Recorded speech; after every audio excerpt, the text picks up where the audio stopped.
여호와 내 하나님이여, 내가 주께 피하오니 나를 쫓아오는 모든 자들에게서 나를 구원하여 내소서. 건져낼 자가 없으면 그들이 사자같이 나를 찢고 뜯을까 하나이다. 여호와 내 하나님이여, 내가 이런 일을 행하였거나 내 손에 죄악이 있거나 하친한 자를 악으로 갚았거나 내 대적에게서 까닭없이 빼앗았거든 원수가 나의 영혼을 쫓아 잡아 내 생명을 땅에 짓밟게 하고 내 영광을 먼지 속에 살게 하소서. 셀라. 여호와여, 진노로 일어나사 내 대적들의 노를 막으시며 나를 위하여 깨소서. 주께서 심판을 명령하셨나이다. 민족들의 모임이 주를 두르게 하시고 그 위에 높은 자리에 돌아오소서. 여호와께서 만민에게 심판을 행하시오니 여호와여, 나의 의와 나의 성실함을 따라 나를 심판하소서. 악인의 악을 끊고 의인을 세우소서. 의로우신 하나님이 사람의 마음과 양심을 감찰하시나이다. 나의 방패는 마음이 정직한 자를 구원하시는 하나님께 있도다. 아멘.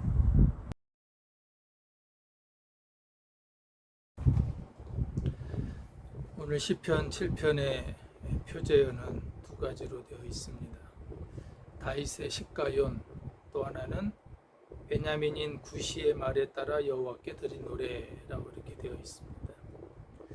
이 다윗의 시가연이라고 하는 이 표현은 오늘 시편 7편 본문에만 등장하는 단어입니다. 큰 소리로 부르짖다 또는 방황하다, 비틀거리다 라고 하는 의미를 가지고 있습니다. 다윗은 어떤 심한 충격을 받아서 비틀거리는 마음의 상태로 슬픔의 노래를 부르는 것 같습니다. 또한 베냐민인 구시의 말에 따라 여호와께 드린 노래라고 하는 이 표제어에 베냐민의 구시는 성경 다른 곳에는 등장하지 않는 사람입니다. 아마도 추측컨대 이스라엘 자손이 아닌 이방인이었지만 귀화하여 베냐민 지파에 소속된 그런 인물로 생각됩니다. 또 다른 추측은 이스라엘 자손이 애굽의 노예 생활을 하고 출애굽할 때 출애굽기 12장 38절에 보면은 수많은 잡족들이 함께 나왔다라고 기록된 것으로 봐 아마 그 당시에 함께 출애굽했던 수많은 잡족 중에 후손일 것으로 추측하고 있습니다. 그러나 대부분의 성경학자들의 의견은 오늘 이 베냐민인 구시가 사울왕일 가능성이 있다라고 그렇게 이야기합니다. 즉 사울왕은 다윗 시대의 대표적인 베냐민 지파에 속한 인물이기 때문에 그렇습니다.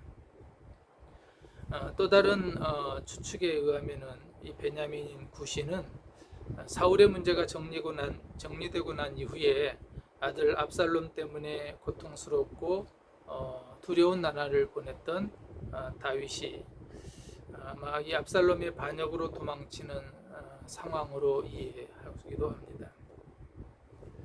이 사울왕은 다윗의 주군이며 장인입니다. 즉 다윗은 사울왕의 신하이고 또 사위이기도 하죠. 그래서 이 사울왕을 베냐민의 사울이라고 표현하지 못하고 베냐민인 구시라고 전혀 다른 사람인 것처럼 표현했을 수 있다라고 이렇게 추측하기도 합니다. 즉 이런 근거에 의해서 베냐민인 구시가 사울왕이라면은 이 시편의 배경은 다윗이 사울왕의 칼을 피해서 도망 다닐 때로 우리는 추측해 볼 수가 있습니다. 사무엘상 18장에서 30장까지가 그 배경의 이야기인데요. 특별히 사무엘상 24장에 엔게디 황무지에 있을 때 또는 사무엘상 26장에 하길라산에 있을 때로 추정해 볼 수가 있습니다. 다윗은 이 두 경우에서 모두 사울왕을 죽일 수 있는 그런 기회가 있었지만 그렇게 하지 않습니다. 사울왕은 특별히 가려 뽑은 군사 3,000명을 이끌고 다윗을 잡으러 다녔습니다. 사무엘상 24장에 보면은 다윗이 엔게디 황무지에 숨어 있었을 때 다윗이 숨어 있는 굴로 사울왕이 볼일을 보기 위해서 들어옵니다. 다윗의 부하들은 오늘이 원수를 넘겨주신 날입니다 라고 절호의 기회라고 속삭입니다. 하지만 다윗은 사울왕의 겉옷자락만 가만히 베고서 그것마저도 양심에 찔려 굴 밖에 나와서 사울왕에게 이렇게 얘기합니다. 사무엘상 24장 14절 15절입니다. 이스라엘의 왕이 누구를 따라 나왔으며 누구의 뒤를 쫓나이까? 죽은 개나 벼룩을 쫓음이니이다. 그런즉 여호와께서 재판장이 되어 나와 왕 사이에 심판하사 나의 사정을 살펴 억울함을 풀어주시고 나를 왕의 손에서 건지시기를 원하나이다 하니라. 다윗은 사울왕에게 당신은 이스라엘의 왕인데 그런 분이 어떻게 죽은 개와 벼룩 같은 그런 사람의 뒤를 쫓느냐라고 반문했던 겁니다. 다윗이 평소에 자기 스스로를 그렇게 생각한 겁니다. 또 하나 배경이 되는 게 사무엘상 26장이라 그랬는데요. 10광야에 있는 하길라산에 다윗이 숨어 있을 때입니다. 그곳에 사울왕의 군대가 들어옵니다.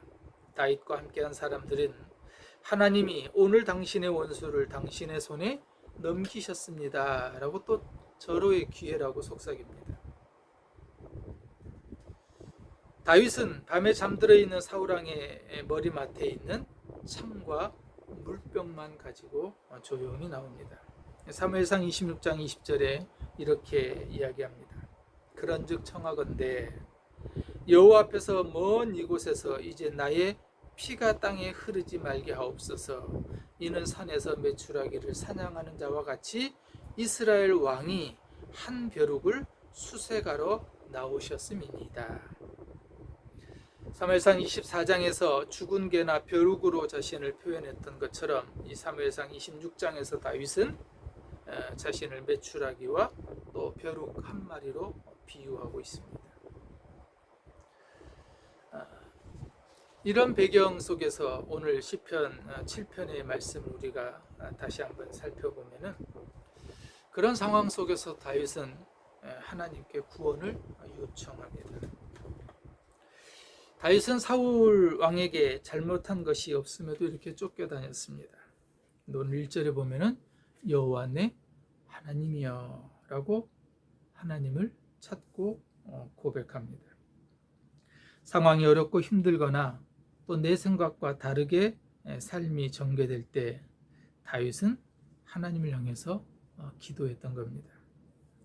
식가요원이라고 하는 뜻, 방황하다, 비틀거리다, 그럴 정도로 큰 충격을 받아 어려운 가운데 비틀거릴 정도로 슬픔 속에 있을 때, 또 구시의 말에 따라 여호와께 드린 노래라고 표제가 되어 있는데요. 말 때문에 다윗은 큰 고통을 당하고 있었던 겁니다. 바로 그런 상황 속에서 다윗은 여호와 내 하나님 하고 기도합니다. 우리는 흔히 이런 상황 속에서 하나님 도대체 어디에 계시며 무엇하고 계십니까? 하나님 제게 왜 이러십니까? 언제까지 이런 어려움 속에 있어야 됩니까? 아마 우리의 기도가 대부분 그렇게 시작할 겁니다. 그런데 다윗은 오늘 본문에서 내 하나님 하고 입을 엽니다. 하나님이 내 하나님 되지 못하다면 나와는 상관없다는 거죠. 다윗은 빠른 길을 선택하지 않았습니다. 그가 사울을 제거하고 이 병사들의 속삭임에 그대로 따랐더라면 어쩌면 그것이 다윗에게 빠른 길일 수도 있었을 겁니다. 그러나 다윗은 빠른 길보다는 하나님이 정하신 길을 걸으며 기다렸던 겁니다. 세상은, 또 세상 사람들은 우리에게 그렇게 속삭입니다. 자기들의 생각이 하나님의 생각이라고, 또 자기들이 걷는 길이 또 유리한 상황이 하나님이 우리에게 허락하신 상황이라고 그렇게 속삭이기도 합니다. 다윗이 처해졌던 상황처럼 말입니다. 다윗은 언제나 하나님을 먼저 찾았던 겁니다. 그리고 오늘 시편 7편 1절에서 보면은 그 하나님을 다윗은 1인칭으로 고백하는 것을 우리는 볼 수 있습니다. 다윗은 사울 왕에게 쫓겨다니는 그런 상황 속에서도 한결같이 하나님을 1인칭으로 고백합니다. 이후에 왕이 올라 온 나라를 다스릴 때에도 다윗은 자기 위해서 자기를 다스리는 분이 오직 하나님, 나의 하나님이라고 하는 사실을 인정했습니다. 하나님을 1인칭으로 고백할 때, 이 하나님이 나의 하나님이라고 하는 사실을 잊을 때 다윗에게는 밧세바 사건의 어려움에 처하게 되고 또 허락지 않은 인구조사를 실시하게도 됩니다. 이처럼 하나님을 1인칭으로 고백하는 것, 이것은 다윗만이 가진 신앙의 태도가 아니라 오늘 저와 여러분 모든 그리스도인들이 가져야 될 태도일 겁니다. 우리는 구약의 다니엘에게서도 하나님을 그렇게 1인칭으로 고백했던 사실을 우리는 확인해 볼 수 있습니다. 다니엘이 사자굴에 던져졌을 때 거기에서 건짐을 받았던 다니엘서 6장 23절에 보면은 다니엘이 이렇게 호소합니다. 왕이 심히 기뻐서 명하여 다니엘을 굴에서 올리라 하매 그들이 다니엘을 굴에서 올린즉 그의 몸이 조금도 상하지 아니하였으니 이는 그가 자기 하나님을 믿음이었더라. 다니엘은 사자굴에 던져지는 상황에서도 그의 바른 신앙을 이어갈 수 있었던 것은 자기의 하나님을 믿었기 때문이라고 성경은 기록합니다. 이처럼 다니엘에게서도 하나님은 언제나 1인칭의 나의 하나님이었습니다. 우리는 신약성경 사도 바울의 고백 속에서도 바울 역시 하나님을 나의 하나님으로 고백하는 모습을 발견합니다. 빌립보서 3장 8절입니다. 또한 모든 것을 해로 여김은 내 주 그리스도 예수를 아는 지식이 가장 고상하기 때문이라. 사도 바울에게도 주님은 나의 하나님이었습니다. 오늘 1절과 2절을 봅니다. 여호와 내 하나님이여 내가 주께 피하오니 나를 쫓아오는 모든 자들에게서 나를 구원하여 내소서. 건져낼 자가 없으면 그들이 사자같이 나를 찢고 뜯을까 하나이다. 다윗은 자신을 대적하는 세력들, 대적들을 사자에 비유하고 있습니다. 오늘 시편 7편뿐만 아니라 다윗의 그런 조망다니는 상황 속에서 고백했던 시편 54편이나 또 57편에도 보면은 특별히 57편 4절에 내가 사람을 잡아먹는 사자들 가운데 누워 있어 보니 라고 하는 표현에서도 역시 다윗은 사자로 자신을 지금 대적하는 세력들을 비유합니다. 사자, 백수의 제왕이라 그러죠. 다윗은 본래 목동이었습니다. 그래서 사자가 얼마나 무서운 동물인지를 그는 어린 유년 시절부터 잘 알고 있었을 겁니다. 아마도 다윗은 그 사자를 직접 보았을 수도 있고 또 양떼를 지키기 위해 직접 그 사자들과 싸우기도 했었을 겁니다. 그 사자가 얼마나 용맹스럽고 무서운 존재라고 하는 것을 다윗은 알고 있었던 겁니다. 다윗은 자신의 대적이 사자와 같다라고 이렇게 말하는 것은 지금 자기 자신이 처해져 있는 환경이, 상황이 얼마나 처절하고 절박한 것인가라고 하는 것을 말하고 있던 겁니다. 나를 찢고라고 하는 이 표현은 나를 문자적인 의미에서 보면 내 목숨을, 내 영혼을 이라고 이렇게 번역할 수 있습니다. 즉 다윗은 죽음의 위협을 느꼈고 그래서 다윗은 내가 죽게 피합니다 라고 고백합니다. 하나님 외에는 다윗이 피할 곳이 없었던 겁니다. 3절과 5절의 내용은 다윗의 기도입니다. 여호와 내 하나님이여 내가 이런 일을 행하였거나 내 손에 죄악이 있거나 화친한 자를 악으로 갚았거나 내 대적에게서 까닭없이 빼앗았거든 원수가 나의 영혼을 쫓아 잡아 내 생명을 땅에 짓밟게 하고 내 영광을 먼지 속에 살게 하소서 셀라. 이 다윗의 기도에 보면은 다윗은 자신의 삶이 정직했던 삶을 고백하고 있는 것을 봅니다. 엔게디 황무지에 있을 때, 또 십광야에 하길라산에 숨어 있을 때 실제로 다윗은 사울 왕을 죽일 수도 있었지만 그렇게 하지 않았습니다. 가만히 옷자락만 베고 내 손이 왕을 해하지 아니하리다 라고 고백합니다. 사울 왕의 창과 물병만을 갖고 나와서는 사울 왕의 신하에게 왕의 창과 왕의 머리 곁에 있던 물병이 어디 있나 보라 라고 이렇게 이야기합니다.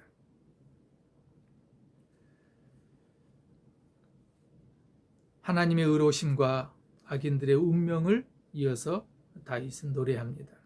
8절에 보면 여호와께서 만민에게 심판을 행하시오니 여호와여 나의 의와 나의 성실함을 따라 나를 심판하소서. 다윗은 자신의 삶에 정직했던 인물입니다. 자신의 삶에 정직했기에 다윗은 이런 기도를 드릴 수 있었던 겁니다. 만약 다윗이 하나님 앞에서 바른 삶을 살지 않았다면 쉽게 이런 기도를 드릴 용기가 없었을 겁니다. 신앙적으로 올바르게 살기 위해서 몸부림친 흔적이 바로 우리를 하나님 앞에 정직하게 세울 수 있다는 겁니다.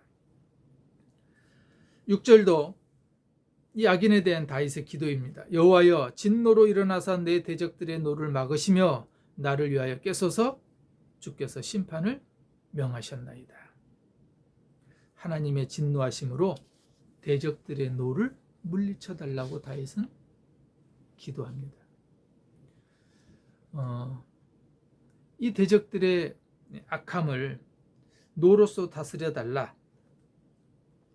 노를 하나님의 진노로 다스려 달라라고 이렇게 기도합니다. 다윗이 이렇게 하나님 앞에 당당하게 자신의 정직함을 고백하고 하나님 앞에 기도할 수 있었던 근거가 뭘까요? 9절에 보면은 사람의 마음과 양심을 감찰하시는 의로운 하나님이라고 이렇게 다윗은 고백합니다. 또 10절에 보면은 나의 방패는 마음이 정직한 자를 구원하시는 하나님께 있도다. 하나님은 의로우신 재판장이시다. 즉 다윗은 하나님을 감찰하시는 의로우신 하나님으로, 정직한 자를 구원하시는 하나님으로, 또 의로운 재판장으로 고백했던 겁니다. 바로 그렇게 하나님을 고백했던 다윗이기에 다윗은 이 대적들의 사자와 같은 이 대적들의 노를 의로우신 하나님의 진노로 다스려 달라라고 기도했던 겁니다.